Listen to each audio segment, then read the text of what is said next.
Melanated family, how's everybody doing, man? This is your brother Harrison back for a brand new episode of the Melanated Convo podcast. And I'm excited today, family. You know what I mean? I'm always excited when I can bring some of our sisters from the community on the platform to kind of speak truth to power. You know what I mean? So on today's show, I have a sister who is an author.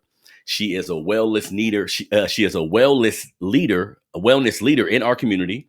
For over the past 20 years, her commitment to edutainment serves as a culturally responsive and highly engaging approach to inspire personal, professional, and institutional transformation. She's the founder of Marie Works Productions, a multimedia arts and education organization. Her mission is to boost self-awareness in restorative practices with the emphasis on mental health and emotional hygiene. And the crazy thing is, normally I don't read people's bio or information I get from them like that, but that was so on point that I had to read it word for word. You feel me? So everybody, please welcome on the Melanated Convo podcast, our sister, Miss Marianna. How you doing today, sis? I'm good. How you doing? I'm doing good. I'm doing good. So like I said, it's just a joy to have you on the show and just explore, how you got to where you are with, because you're very enlightening and informative to our people. And I think that's important. You know what I mean? Yes, indeed. Yes, indeed. Well, I'm glad to be here to share your space with you. Mm-hmm.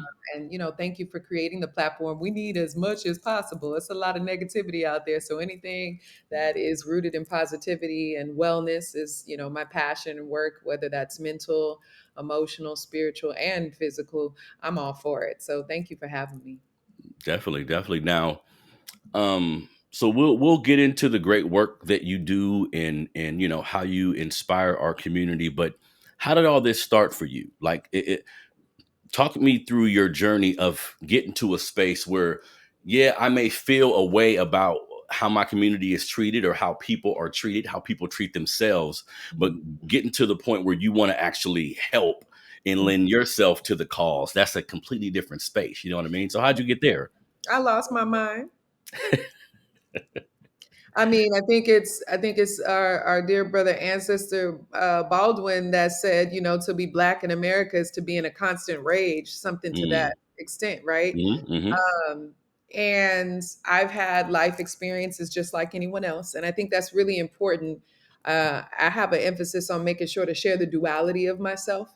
I think Mm-hmm. sometimes when we get into working in wellness and positivity, it can get kind of performative and people will allude to like, oh, it's all good all the time. No, I have had my fair share of trauma like anyone else. And it came to a point of some family issues that some years back really, really broke me down. Hmm. And I've experienced hardships like any other black folks in America, but that particular one was the one that my resilience was not kicking in the way it customarily does for us as strong people. Hmm. So that had me sit down, and I was already active as a performing artist. I was already active in leadership and community work, but I had to sit down, and I had to sit down for a good year and a half. And in that year and a half, I wasn't really finding, traditional therapists to be effective in the experiences that I have. They just wasn't hitting it right. Hmm. And so I, like most people in us, our awareness and our enlightenment work, I just started going on a self-healing journey, and I started exploring as many modalities and perspective shifts and information and activities that could help me to recalibrate mentally, emotionally, spiritually, and physically. Hmm. And that entailed just a huge rites of passage. And what I realized is I had to own my shit. And what that did is once I was able to reground myself and empower myself and get into divine alignment the way I know the Most High created me to operate, I then took that journey and created it into a workbook. And Hmm. so with that workbook, I started getting really heavily involved in getting certifications in trauma informed care, in family and community engagement, and just adding that to what was already a nice, lengthy history of working in community. Hurts And then it. I just busted out and I said, I'm going to give to what I gave to myself to community. I had a lot of naysayers and people who do it the traditional way, who was kind of like trying to put their fear on me Hmm. because they thought I was trying to play therapist. And it's like, no, I'm a coach. I don't need anybody's permission to be a coach, to be a Hmm. wellness coach. And then through time, that started to really refine itself and grow legs. And I'm in a marathon with it now. So for almost 7 years, I did coaching, and I'm transitioning out of coaching now. And that brings me to full circle with the answer to your question is transitioning from coaching to now facilitating keynotes, workshops, and training facilitations for organizations, college institutions, school spaces, and even foundations and nonprofits who see the value of doing this work in an intense way, but also in a fun and nurturing way as well. Wow, wow. So that's always inspiring to me. That's the one of the biggest pleasures I get from doing this show is speaking to people who've, like we all should try to do, use their personal circumstances, use like the things that have happened to them and the things they've been to or been through rather, to just create a better lane for themselves, like a better perspective for themselves. It seems like that's the hardest thing for us to get over. Black folks in particular, Miss Mariana, but it seems like just people in general. It seems like people have a difficult time owning their own shit. You know what I mean? That's why I like the title of your workbook, because it seems like a something that will be a little easier to do because you are dealing with yourself every day. But Mhm. on a larger scale, people have a really difficult time like being accountable. What do you think that comes from? Because after what you just explained to me that you did, I've seen a lot of people do that. After you can own everything you've been through and kind of create a template to work through from that, you can then begin to help others. But how do you get to the point to help yourself first? You know what I mean? Yeah, I think the reason why accountability is so difficult because it's cousins with guilt and shame, right? And Mm, so when we don't want to be embarrassed, when we don't want to harbor feelings of guilt and shame, it's a lot easier to deflect away from it and maybe focus on what everybody else shoulda, coulda, would have been doing. yeah. Meanwhile, we're falling apart behind the scenes. And so, Hmm. a big passion for me, I work with all community members, but I have a special care for artists, entertainers, people in leadership and activism, those who are entrepreneurs in business, because oftentimes, especially in our community, we are gifted, what through inherent birthright, we are here with a certain amount of gifts. And a lot of us, because of the resilience of surviving the atrocities that Black people have gone through on this planet Earth, those skills are prominent. But we get such an emphasis on that skill set that we want to put that talent out. We want to put that gift out. We want to put those services and goods out.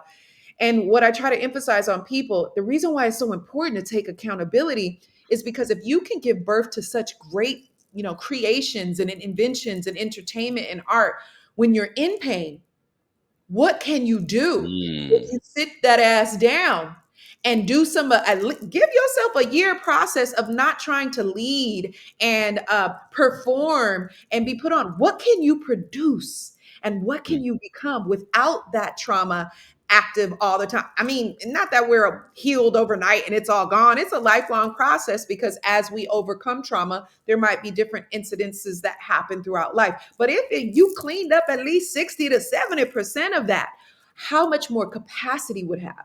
How much more resilience will we have? How much more will we be able to produce and create and ultimately be able to unify with each other? Because when we're afflicted internally with our own stuff, it's hard for us to unify, which is the big thing that we want to cheerlead hmm. for.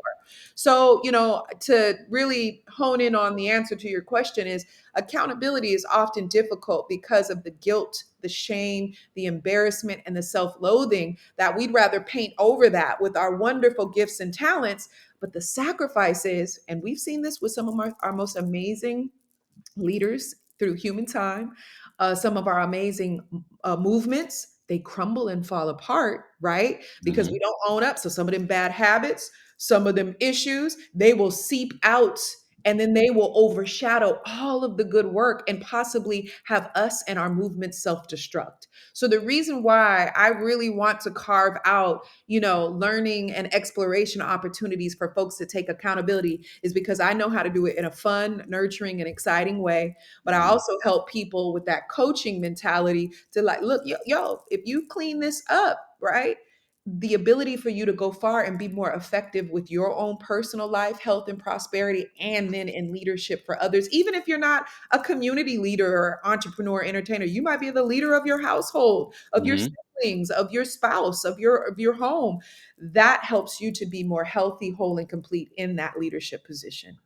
Definitely, definitely. And that's wow, very interesting perspective because while you were talking, I was thinking, I've heard so many stories about black greatness that came out of trauma. So much so, damn, it's funny you say that. So much so I almost expect it in the story now that a Ooh, piece of them getting to that piece of greatness was the trauma or something that happened with their mom or their dad or drugs. And we'll joke about they made their best music or their best art while yeah. they was, Mary J. Blige made her best music when she was going through trauma, right? And, Absolutely. and this is a fact and shit that we say, but in actuality, what if she was happy? That's a great point, sis. Right. Well, let's dive deeper into that because I do believe that this planet Earth is a healing planet. Right. I, Hmm. I do believe that when we incarnate ourselves and select our little parents, no matter how perfect or raggedy or both they are, right, we come here to have specific experiences.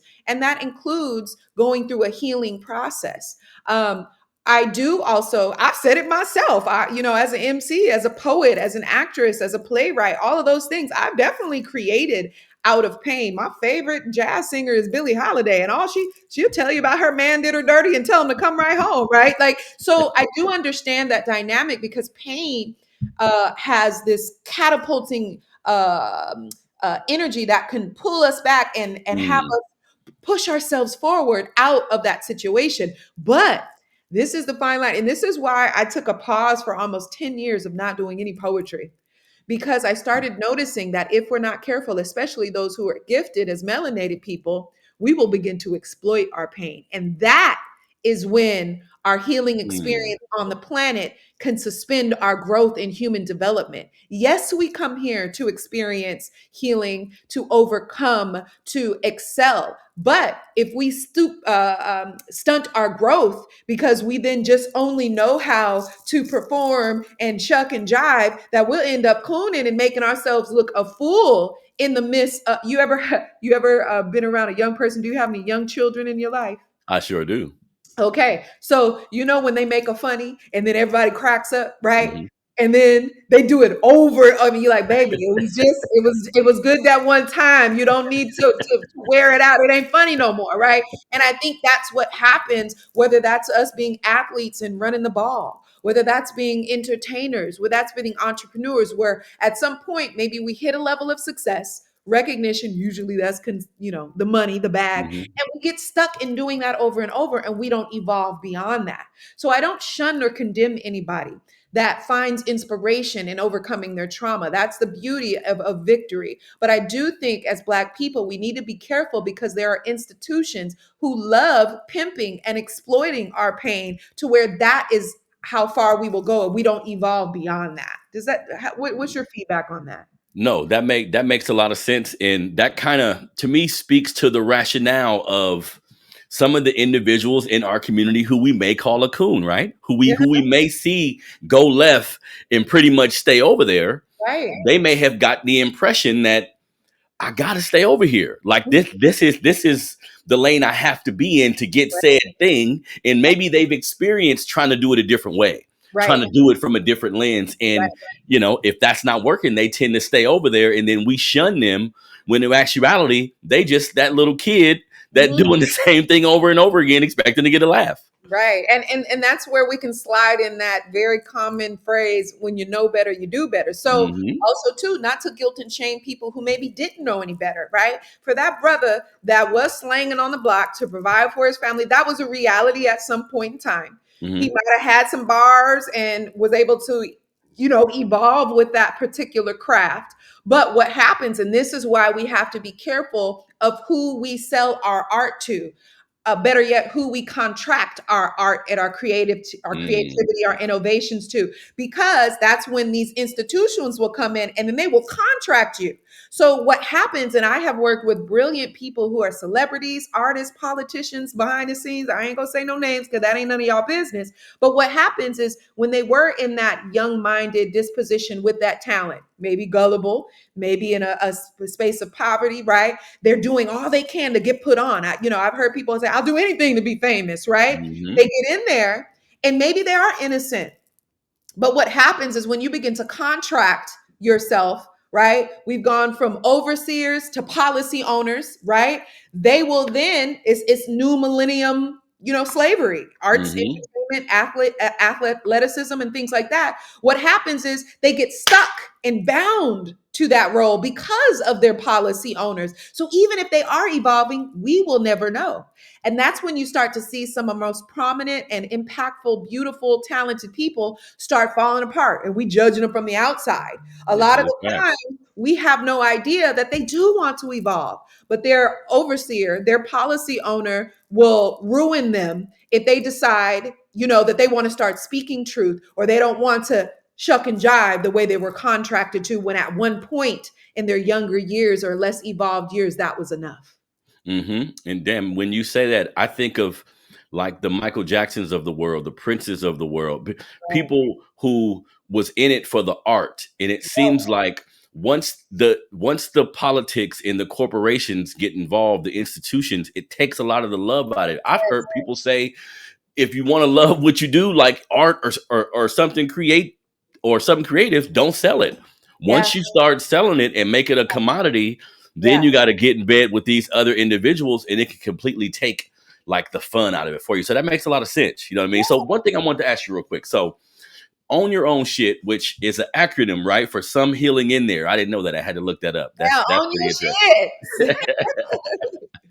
Now answer this: what? Because I've seen books written in like workbook form, right? And my first reaction years ago when I first started reading, I was like, I don't want this shit. Like, I don't want a no workbook. I just want to read. You know what I mean? But then I was watching an interview you did where you said, when people are looking to heal from something, right? When people are looking to heal from something, when they're looking to address something going on in their life immediately, maybe they don't want to read 300 pages. Maybe they don't want to read a book that's this thick, but putting it in a workbook form, then you Mhm. got to actually do the work. So I Mhm. thought that was a creative way to, you can read a little bit, but then you're actually working on what your problem is. So give me your idea behind Yeah, writing the book in that I didn't format. want to read a million pages when I was in pain. Can you imagine? Okay, so look, if you bust your head open to the white meat, right, and you have to get rushed to a facility, an emergency room, right, Hmm. even filling out and giving your basic information This to is a check fact. yourself in is agonizing, right? Yes. So Yes. so my disposition on this is when people, usually when we have a physical ailment or an emergency, we'll get rushed to the emergency room, right? Hmm. But when our minds get broken, we don't get rushed anywhere. When our hearts get broken, we don't get rushed anywhere. When our spirits get broken, we don't get rushed anywhere. So if you are a person that does pick up my workbook and you decide to own your shit, I'm not trying to make that check-in process long. Even my Mm. introduction about me is only, I think, 7 to 8 pages, because this ain't about me. I'm going to use myself as an example and be transparent, but I'm trying to get you, after that first 10, 11, 12 pages, I'm trying to get you active, doing those charts, doing those graphs, doing those reflections. Because some people, journaling is big, and I love to recommend that to people that I work with. But sometimes folks will go to that dollar store and get that journal. They'll sit down, they'll burn their little candle and their sage, and then they just staring at the book because they don't have any prompts. So the thing about the workbook that I Ah. developed is it is full of the literal prompts that I put myself through to deeply reflect: who, what, when, where, why. How did this happen? How is it impacting me? How does it show up in my little triggers? Some people like to say, well, I don't have triggers. It might be called a pet peeve, right? Whatever it is. And Mm. so a lot of that diving in, and I'm not the only one with a workbook. There's workbooks out there all over the place. At Mm. the end of the day, there's a million singers, but you have a preference of certain singers that you like. So for those of you who get into the Own Your Shit workbook, it is in the same tone that I'm talking to you right now. You'll feel like Auntie is in the room with you, guiding you through. And that tends to be the flavor that our people want. They don't always want the clinical route. They want a down to earth route because they have a lot of systemic and institutional distrust for organizations that have historically harmed us when we do try to seek out help and they want to experiment on us. So that was the logic to the workbook. Don't nobody got a lot of time to read a whole bunch. When people are hurting, they want to get the ailments relieved. Once they get the at least the basic relief and acknowledgement and the healing that they need in that moment, then you can take them on a journey that's a little bit more extensive and in depth.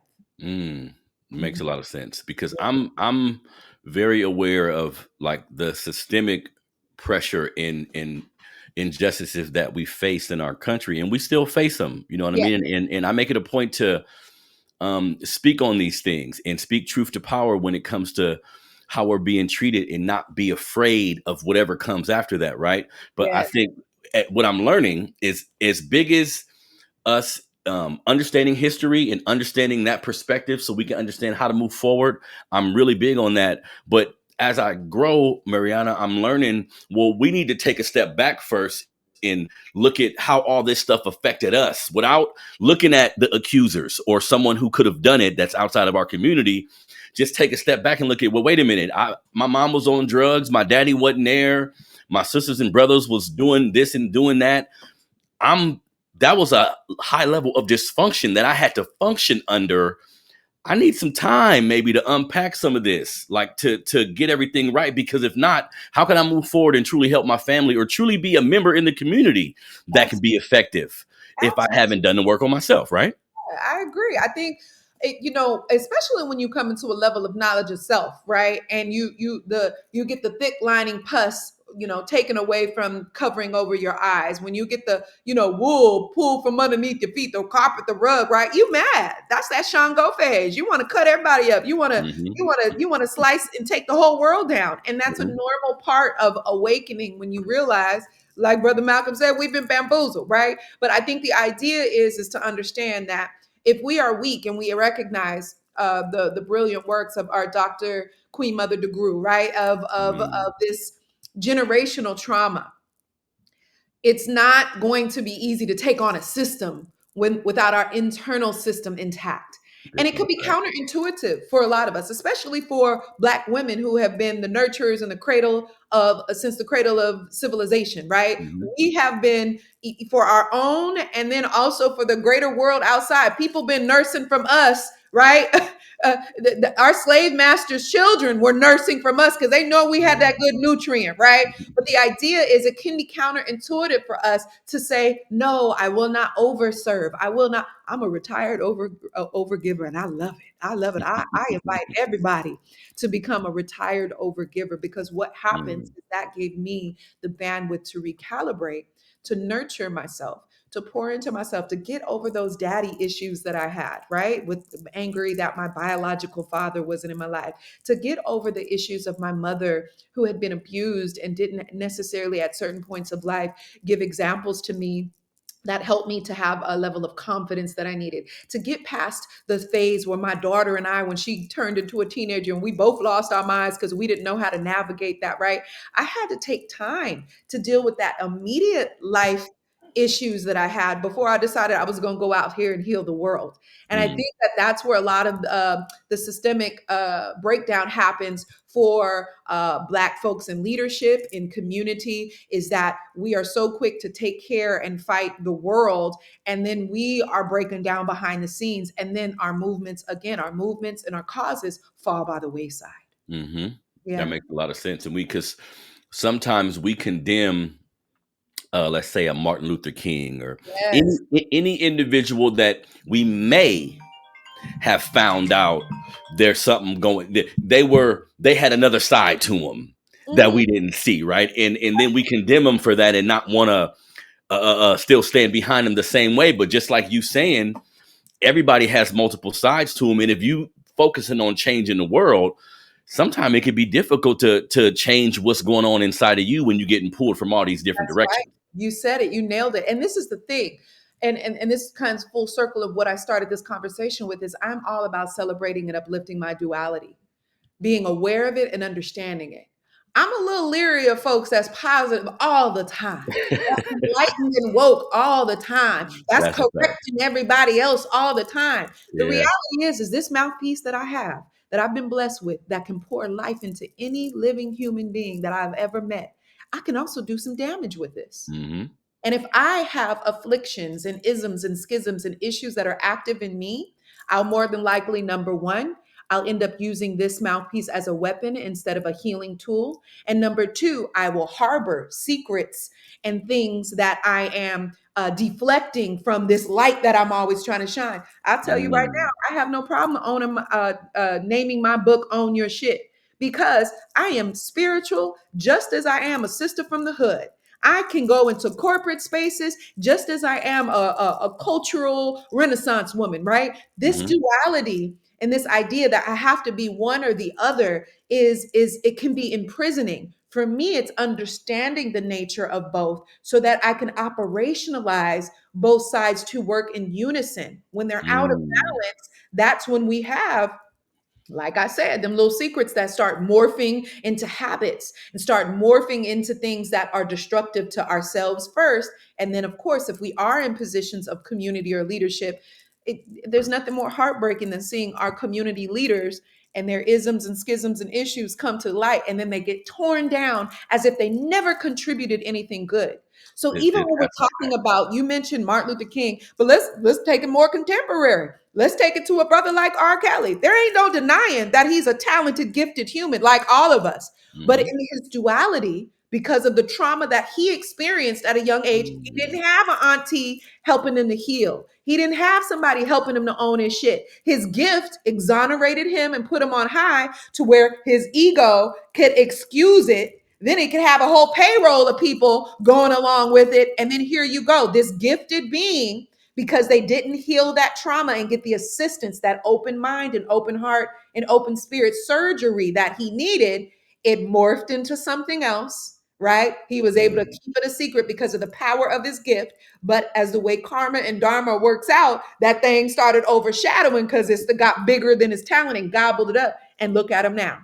And none of us are above that. So even those of us that's judging him because we're triggered by his particular affliction and issue, we all got something. And if we're not careful, it can swallow us up whole. It can swallow you up whole Mhm, if you're not working on it, mhm. if you're not trying to find the duality in both of them. That makes a lot of sense. That Right, makes a lot of sense because right. sometimes, I think sometimes, sis, you could be someone that's impactful in such a positive way to the world or to whatever you're doing, whatever it is that you do that affect people. Sometimes you could be putting such a positive effect on them that you don't want them to see that shit. You smoke cigarettes or Uh-huh. you do anything you think that doesn't make you that perfect person. You know what I mean? And I don't want to be perfect. Just think about it.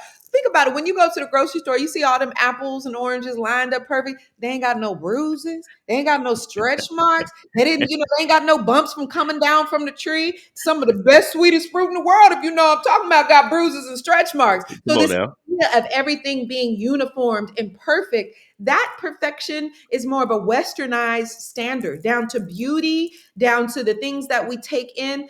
Things have imbalances in them or imperfections in them, and that's what makes them unique. And so, when I'm working, especially with young children, specifically young women, I got to work on that with them, but with me too. I'm 44 years old. Things are starting to move and slide. I got laugh lines and forehead wrinkles, but there's a beauty and a maturity in that phase of life that could never be swapped out for the beauty when I was, young and fine in a certain way. It's a different kind of fine at different phases of life. And That's a so, this fact. idea of perfection, that can contribute with hiding our issues, right? That is what can give us what most people call, what is it, Esther, when you self sabotage, right? Because you're Mm. trying to be perfect, and then imposter syndrome. You're trying to be perfect, Mm. so you get an imposter syndrome, right? And then you're self sabotaging because you know you can't reach this perfect image you're putting out. If we truly embrace ourselves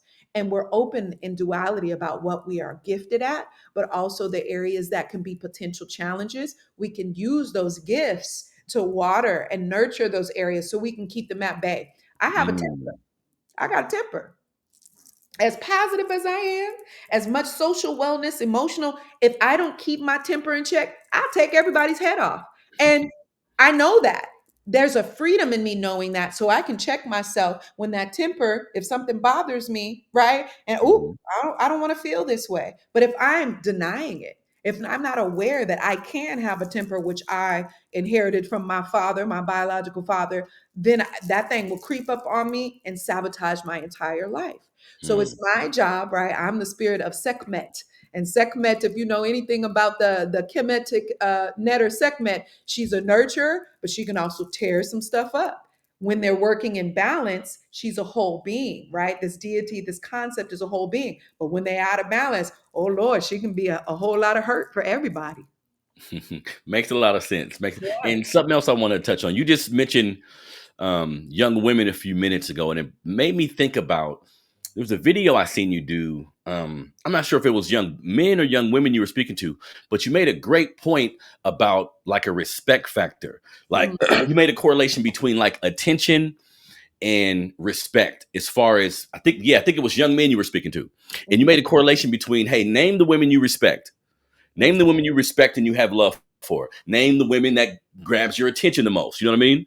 Speak to mhm. me about that correlation. If if people haven't seen that video, I thought that was a Yeah. very powerful approach to speaking about that topic. Yes, indeed. Well, first props to Brother Timothy Poole, who is very active with his organization known as Hooked on Fishing, I'm Not fishing, yeah. Violence. And it's I out know. of Sacramento, California. And, just like I had my eye on his organization, I was like, oh, I love what he's doing. I want to tithe and offer and do some work with him at some point. So we eventually worked together. And he booked me to come work with his young men's organization, after school organization. And it was amazing because I just simply posed a question. A lot of the times when I'm working with young adults who can be resistant from, OGs coming in the room, observing them and working with them, is I gauge through questions. Young people are tired of us talking at them, telling them what to do. Young people are seeking exploration experiences, which is necessary for anyone in their rites of passages at different phases of their life. So the question that I ask them is, where do you learn respect and disrespect from? Hmm. Of course, when I said, "Well, where are you learning respect from?" Most of them, the consensus in the room, moms, right? Maybe big auntie or big mama here and there, right? Well, where do you learn, disrespect from? Sexy Red, Cardi B. What's the little munch one with the afro? I can't think of all the names. I try to keep up with them because they keep me abreast. But the idea is they only had one or two figures in their life that was prominent in their growth and develop and the influence over their psyche that was teaching them respect. But where they were learning disrespect, oh, that was a redundant message from a variety of people that get their attention. Now, I'll say this, some people challenge and they were like, well, those are women that they're attracted to. Those, they're not going to be attracted to their mom. It don't matter who you are giving your focus and attention to, who Hmm. influences the way your mind processes information is going to create a lasting impression on your human growth and development. So if you got your mom, right? And she's trying to say the same, like an old broken record over and over, right? And that's one, maybe two people with Big Mama, but you got six, seven, oh, look at the balloons. That is so funny. You got six, seven, eight, nine, 10 with a mantra in your ear saying things like "fuck them and I get some money" over and over again, right? I'm sorry, I'm assuming we can cuss on this show. Yes, yes, yes, you can. Okay, right? It's a lyric. I'm quoting a song lyric, right? But if you have that in your psyche over and over again, what you think's going to happen? There's going to be a war of the mind of that young developing person who Hmm. is trying to decipher: do I listen and do I follow the narrative and the guiding voice of those who are in my home taking care of me? Or do I listen and give time and energy to those who I'm lusting and seeking attention from when I'm giving all my attention to them?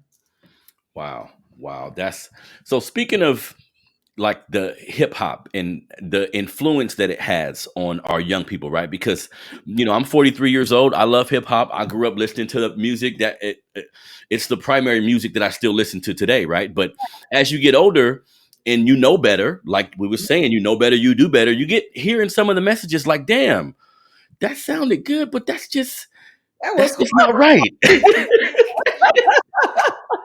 Well, I'm like, Now I find myself cutting my music down sometimes. I'm like, wait a minute, you maybe know, that mean I shouldn't be listening to this shit. But what is this garbage? Yeah, see, so how do we? Because when we talk about the Sexy Red, Cardi B, I don't like these is my sisters, right? yeah. But so I try to approach it, Miss Mariana, from a perspective where I don't want to condemn them so much as just make an example out of how negative, like the effect of the imagery, right? The lyrics is one thing, but it's also the imagery. Absolutely, So how do absolutely. we get young people to damn, it seems like they're under a trance almost. You know, how do we get young people to understand like being able to enjoy something without embodying it? You know what I mean? Well, there's a fine line there. And I think that, it's kind of like someone who's saying they're lactose intolerant and they eat it. And it's like, well, it tastes good, but your stomach gonna be tore up for the next 3-4 days. There is some decision making skills that we have to equip ourselves with. So let me back Mhm. it up. There were several people. That particular post with the young men went viral. There were several people that came in, and majority of people were like, "Yes, Auntie, we need this." But there, of course, are going to be those who have opposing views, right? And some of them were like, "Well, what's wrong with what these women are doing? Why are you condemning them?" I actually never once condemned them. Mhm. All we did was observe the content of what it is they are contracted to produce. So I want to be very Contract. clear, right? I want to be very clear that it is not also not my goal to condemn people, but I also think that when we're talking about accountability, whether you're contracted to do it or you doing it for free 99 on OnlyFans, right? At the end of the day, what we put out is going to impact other people. So, if again, to take it back to that conversation about some of these really strong personalities or public figures get locked into being contracted into situations where at first it might be cute, right? But then they get stuck in it. I'm not going to condemn them because my critical thinking knows that half of them don't let their own kids listen to that music. Half Mhm. of them don't let their own kids eat that food that they are advertising because they know it has no nutritional value mentally, emotionally, spiritually. The idea is to allow people to engage in experiences where they can do critical thinking that don't require them, that doesn't require them to judge another, but they can make divine judgment on how this is impacting me. And so that's where the conversation went often goes when I'm working with young people is I'm not here to diss the people you like because that's a quick way to turn people off.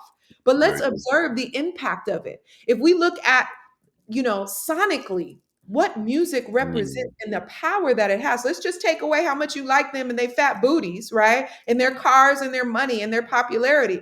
Let's just look at the science of things. Because when we look at the science of things, we can get out of our feelings. If we Mhm. knew that scientifically our ancestors built pyramids and the location and alignment of those pyramids, not only cosmically, but the makeup and the frequency of those pyramids were actually attuned to musical frequencies, we would Mm. understand that music has a very big impact on our psyche and development. If we knew that record companies tap and tamper with the frequencies of music to make them be more dark and make them vibrate on the level of depression and anxiety and paranoia, just like scary movies when you hear those little sounds, right? Mm. Those things are strategically designed that way. So when we get young adults to observe what this is doing without their permission, that is a beautiful entry point to getting people who may love the taste or the sound or an activity that they have yet to see how this is affecting them and infiltrating them in a way that does them harm in the long run. That is usually what opens their mind. So they don't feel like I'm attacking what they love. I'm simply Mm. informing them and enlightening them like a good documentary. You can make your decision what you're going to do with this information afterwards. Mhm. Mhm. Mhm. Makes a lot of sense. Now, one more thing I want to touch on about just speaking with the kids and the music and everything. So, like, I seen you speaking to the kids and being very transparent in like the level of relatability.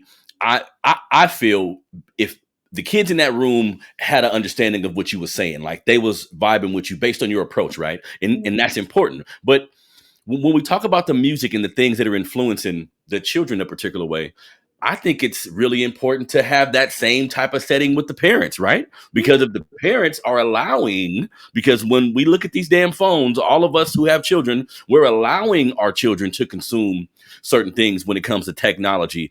Shouldn't we be on the parents as well? Like, hey, this is what the music is doing. Try your best to, remove it from your children's presence, or at least educate them enough so they'll know what direction to go in. Yes, yes. In the work that I do, I understand the value of not just putting the pressure on children to be responsible for their own discipline in terms of their growth and development. I also feel that, yes, parents need to, or it would behoove parents, if they actually care about their young adults and children's growth and development, to understand that if they're involving and dabbling in the same music and then the same entertainment, it's going to be hard to tell them not to do it, and you're doing it too.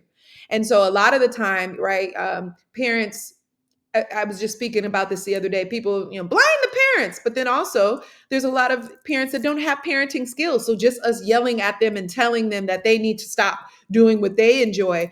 That's why I'm very big on family engagement experiences when I'm creating transformational exploration events and things like that. Sometimes I'm working with the kids, sometimes I'm working with parents and community members, but I also enjoy creating events where all of us can come together and be held accountable for the particular roles that we have in those family and community dynamics. It's not enough to tell the kid to clean up and straighten up and fly right and inspire them with me and surround them in positivity and then send them home to an environment that doesn't enforce that. And it's not enough for me to just give it all to the parents, but then also not give a loving tap on the backside to these kids and say, yo, you're being disrespectful. And half of that music is instructing you to be disrespectful with parents that genuinely love you. But I Mhm. also want to not exclude one very important and powerful element of our human growth and development that often gets neglected, and that is the active presence of our elders. Hmm. Our elders used to be in the fold of those were our counselors, those were our life coaches, right? And we have begun to, in society, to tuck them away into homes and put them away, especially Black communities. There's a disconnect. And for sometime grandma 37, 38 years old, Come on right? now. Yeah, and again, That's a fact. Ain't no more big mamas.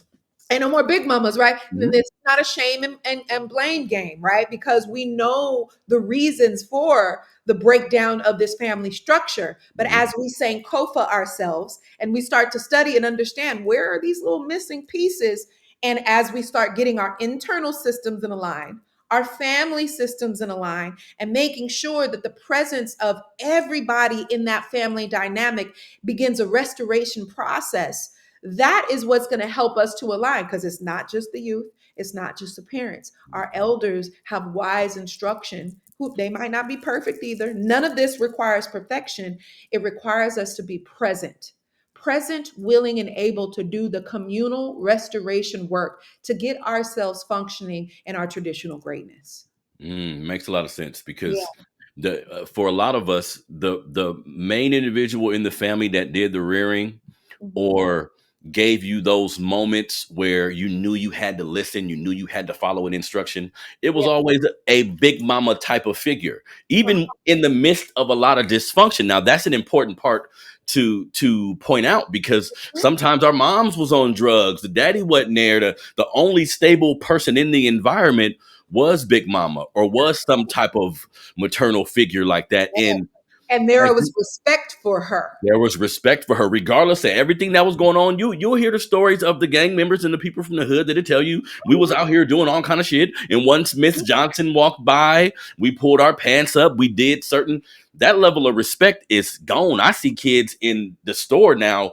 It's elderly people walking by, adults walking by. They cussing and saying whatever they want to say. So it just seems like I don't know. It's like sometimes I feel like it's getting worse. You know what I Mhm. mean? Because when we were younger, it was bad, but now these kids, it's one step further. You know what I mean? Well, that is the destruction of the honor for the divine feminine, Mm. right? When we hear songs over and over and over, right? Bitches ain't shit but hoes and tricks, right? Fuck them and I get some money. When we hear these, this is part of the dark side and the exploitation of hip hop that is now starting to swallow the psyches of our minds, our hearts, and our spirits whole. Mm. And the thing about it is, African people, as people of African descent, we love a rhythm. Sometimes I'll be somewhere and it'll be a country song, and I'm not listening to the lyrics or the voice. It's just the beat. There's something the way we are built in by intelligent design that Mm. beat will pull us in. So oftentimes you will find that the divine feminine has been disrespected for now what, hip hop 50 years old. But the last 25 years, hip hop been real disrespectful to women and has Very, exonerated that. Let's just very. own our shit as a hip hop community. And that destruction over and over, now you got a few generations that was born into that. It's different when we were younger, right? We're in our 40s where we could hear it, but we knew better. Now you got Yeah. babies being grown with lyrics that say, fuck them and I get some money. And then we wonder why these children are now self prostituting. They don't even need nobody to turn them out. The music turns them out. It's an instruction manual, right? Come on now. The idea is as we start to restore our women to their traditional greatness, when we start to understand the power of divine feminine, right? Don't nobody act the fool around me. When brothers, I don't care how they act. When I walk by, there is a command because I had to begin to heal that first. I couldn't wait for some man to start respecting me first. I had Mm. to restore those parts that were broken, and it automatically commands that. There is a reverence that comes, and that was earned through me learning how to self love and self heal. So you will notice that depending on how you will know how a nation is doing by the maintenance and the development of the women and the children. Mm. I Come can on tell now. you how a nation is doing based on how the woman is doing. She is the cradle, right? So if we are disrespecting our children, disrespecting our women, everything else on the planet is going to be disrespected as well. Once we get that reverence and that homage back for the divine feminine, the children will fall in place, the partners will fall in place, and that is when we again get to a different level of restoration and care. That's a fact. And it's funny you just mentioned that because a few days ago I was telling somebody, I'm looking at the overly sexualized lyrics in a lot of these females raps. And a piece of me says we did this. Look, Mhm. we was saying bitches ain't shit but hoes and tricks. Now they saying the same thing to us, just Mhm. in reverse. So we can't blame these young women when we planted the seed years ago and the beat was jamming, so we felt it was okay. Now, Right. like shit, Right. like Malcolm said, the chicken's coming home to roost. Now, Absolutely. one more thing I want to touch on with you, because again, I've seen a lot of your videos, and I'm like, I kind of already Somebody have in been my doing mind. homework. Somebody been doing homework. I'm like, I kind of have in my mind what I want to talk about with her. Very Because good. in our community, we have these catchphrases that we love and we stick to, right? One of the Mhm. latest catchphrases is stand on business, right? You're gonna hear it out of anybody's mouth. I'm standing on business. But you said something that was to me was damn near revolutionary because I never thought about it that way. You said stand on boundaries. And the Yeah. bigger piece is, yeah, someone will tell you to create boundaries. Hey, but draw that line in the sand so people know how to treat you. Mhm. Well, what about the boundaries you put on yourself so you can know how to treat you? So touch on that for me. Yeah, so I was working with someone the other day, and that came up. That whole idea of I need to stand on business. I've been kind of slacking. Usually, the person who's not standing on business is not standing on boundaries. Mm. And it's become very popular the last 5 years, right? As we're now getting into mental health work, right? Respect my boundaries, don't dump on me, right? All that is popular now. But a lot of the times, the reason why somebody can overstep the boundaries that you set for them is because they watch you not respecting the boundaries that you need to keep for yourself. Damn. And Damn. so we say things like teach people how you want to be treated. That is often how the standard according to what we say ourselves. So if people Mm. are watching you say something because it's the woke thing to do or the conscious and evolved thing to say, right? But your actions don't follow that. You think they're going to give you respect when you don't follow through on the self care, on the maintenance, on the discipline of your tongue, right? Of your actions. So a lot of the times I see this happen with people of all ages, all backgrounds, is we know how to put a brick wall up, right? Oh no, what you not gonna do, what's not gonna go down. But on the other side, where are the boundaries from us disrespecting ourselves and not maintaining the upkeep that we need to operate at the healthy higher good that would command folks actually regarding and seeing that boundary? Don't nobody Mm. see a boundary that you put up for them if beyond it they can look through that fence and see, well, why do I got to respect you? You don't respect yourself. Why do I got to keep my word to you? You don't keep your word to yourself. Why do I have to follow through and be consistent for you? You don't follow through and you're not consistent for yourself. Mm. So my flip in my remix is, if you want to stand on boundaries, that is going to be the first step necessary to stand on business. When your boundaries are clear, from people not being able to harm you, you not being able to harm yourself, it is much more easier to stand on business and the things that you want to achieve in life. That makes a lot of sense, and I personally, because when you said that, I mean that hit home for me because I've had times in my life being a man, and having children. I have 5 boys. Woo, You wanna? Lord, yes, indeed. Oh yeah, I started early. Yeah, Yes. that's another story. But I have 5 boys, and didn't have a father growing up, right? And had brothers and men around me. But there was a time, Mariana, where I said, okay, I'm not doing this man thing right. Okay. Like something's not aligning. Like the and what I didn't know at the time, the respect I feel I should be getting, I don't get. Like I've watched TV and I've seen men I respect. When they say something, them kids do it.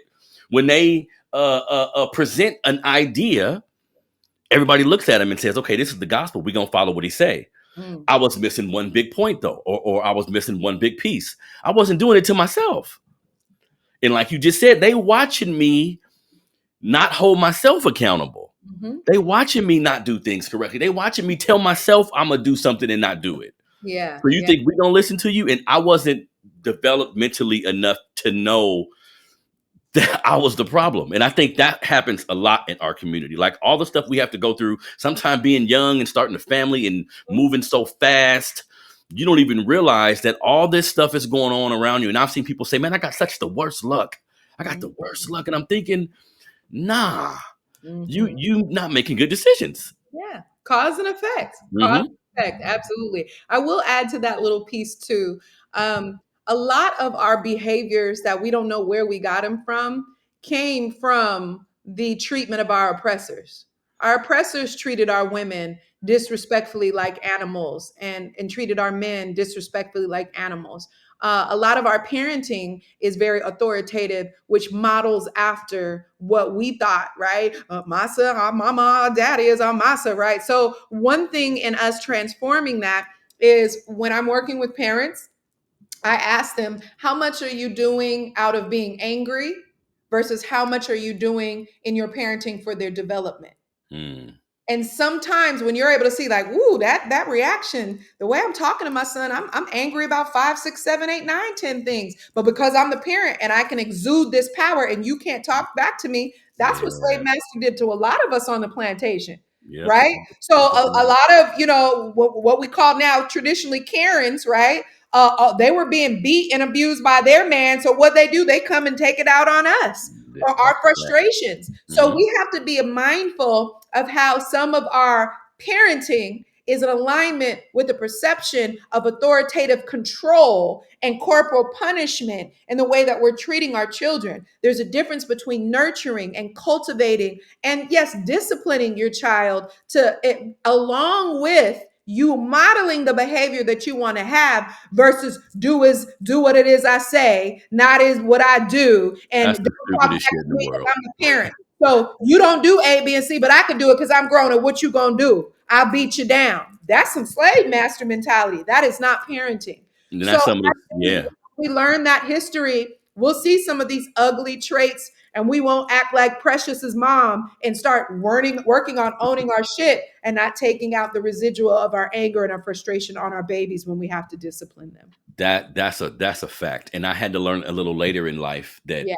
corporal punishment isn't the best answer. Yeah. right? So immediately you feel like you're getting what you want, but ultimately you're not Right, because you're trying to right, teach a lesson. There's something you want them to take from this that they can actually use, not right, just the fear of getting their ass whipped, right, right? And right. then do as I say, not as I do. That's and we have a lot of those little things that we say like that in our Uh-huh. community. That's That's some bullshit. slave talk. Ain't that something a slave master would say? And when I got and I started, getting a little older and thinking and reading, I'm like, wait a minute, that's some of the stupidest shit ever. Because nobody's gonna listen to your words more than what they see you do, and that's anybody. That's just not your kids. You can tell anybody, hey, go do that. If they know you're not willing to do it, or they haven't seen you do it, what you talking about? That we can take that down to colonization and slavery and religion. Hmm. Slaves obey your master. So we're supposed to pray to the same God, but you're allowed to treat me this way, Hmm. right? But I got to be subservient to you. Is that not the same thing in our parenting that we're seeing in modern day parenting, right? Yep. I'm supposed to respect you. You can disrespect me. I'm supposed to follow your moral instruction, but it can't surpass me being able to mistreat you. That's not okay. And Hmm. that is why a lot of children are angry at their parents. And so we have to clean up. We got to own our shit. We got to recognize, hey, this might not be all our fault. Some of us didn't know, we didn't learn. Some of it's generational trauma. And even if we didn't cause that trauma, it's our responsibility to heal it. If we actually care about our children, we need to first heal ourselves and begin that journey. That's and I love these type of conversations, and we need to continue having them because it's way harder than it sounds. Mhm. Like getting to that other side of who you're supposed to be as an adult. It's difficult because it's so much stuff in your way. So that's why I enjoy what you do, sister, and what you do for our community, because unpacking these things to give people like a clear pathway to where they need to be in their life is so important. So Yeah. everybody, thank you for tuning in to another episode of the Melanated Convo podcast. Man, good conversation. Sister, I have to have you back on. So everybody, please hit the like button, subscribe. I forgot to mention that earlier. Like button, subscribe. You can find the show on all of the digital platforms, Spotify, Apple Podcasts, all these different places. I'm your brother Harrison. You can find me on Instagram at melanatedconvo100. Sister, where can they get in touch with you and where can they buy that book? So it's really simple. Miss Marianna today, Marianna because I am me 365 days of the year. You can go there to get your copy of Own Your Shit. I encourage you to get one for yourself and give one to a loved one. Sometimes we see people in pain and they don't want to listen to us. A great way to do it is look, I got this for me. I got one for you too, so that they don't think you're picking on them. And from there, you can also book your consultation if you want to book me for a keynote, a workshop, a training facilitation for your organization, your foundation, your corporation. And then also you can go there and tap into my social media. And I don't like to say follow me. I don't need followers because they come and go, but I do Mhm. appreciate appreciators. So if you appreciate the work, feel free to share it.